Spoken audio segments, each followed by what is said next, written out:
La foi est le moteur, l'essence et l'accélérateur de notre vie chrétienne. Si tu n'es pas encore abonné, s'il te plaît, abonne-toi pour qu'on puisse grandir ensemble. Qu'est-ce que cela veut dire? Aujourd'hui, nous, enfants de Dieu, nous sommes habitués aux réponses rapides. C'est pourquoi on court d'église en église, de pasteur en pasteur, on cherche les miracles par-ci, par-là. Parce qu'on ne veut pas attendre la parole de Dieu. On ne veut pas être patient avec Dieu. On veut les réponses maintenant, aujourd'hui. Notre prière a besoin de temps. Tu peux demander quelque chose à Dieu aujourd'hui et Dieu ne peut pas te donner aujourd'hui parce que tu n'es pas encore prêt pour recevoir ce qu'il veut te donner. Tu peux demander quelque chose aujourd'hui, mais Dieu ne peut pas encore te donner parce que tu n'es pas encore dans les circonstances adéquates pour recevoir ce qu'il veut te donner. Tu peux demander quelque chose aujourd'hui et Dieu ne peut pas te donner encore la chose parce que ce n'est pas encore le moment pour toi de recevoir cette chose-là.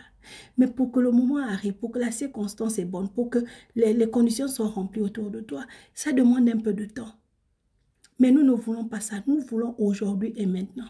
C'est pourquoi Hébreux chapitre 11 verset 6 dit « Or sans la foi, il est impossible de lui être agréable.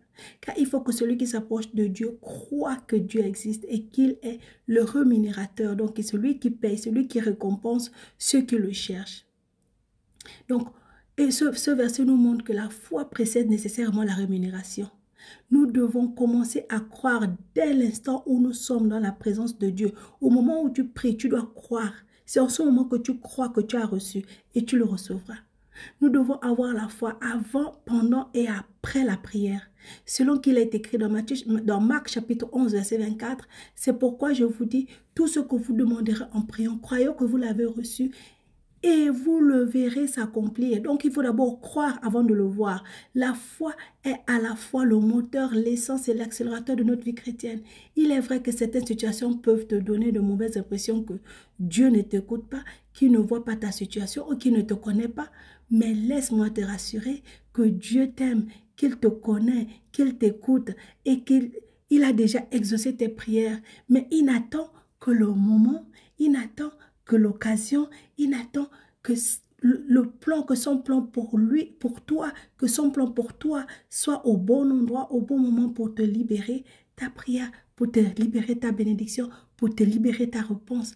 Mais pour ça, il faut que tu aies la patience, il faut que tu crois et que tu sois dans la patience, que tu sois dans l'attente et dans l'assurance que Dieu est fidèle. Et parce qu'il est fidèle, il va faire ce qu'il t'a promis dans la parole. Et il t'a promis dans la parole qu'il peut faire au-delà de tout ce que tu peux penser et imaginer. Alors, ne baisse pas les bras, n'abandonne pas et abonne-toi.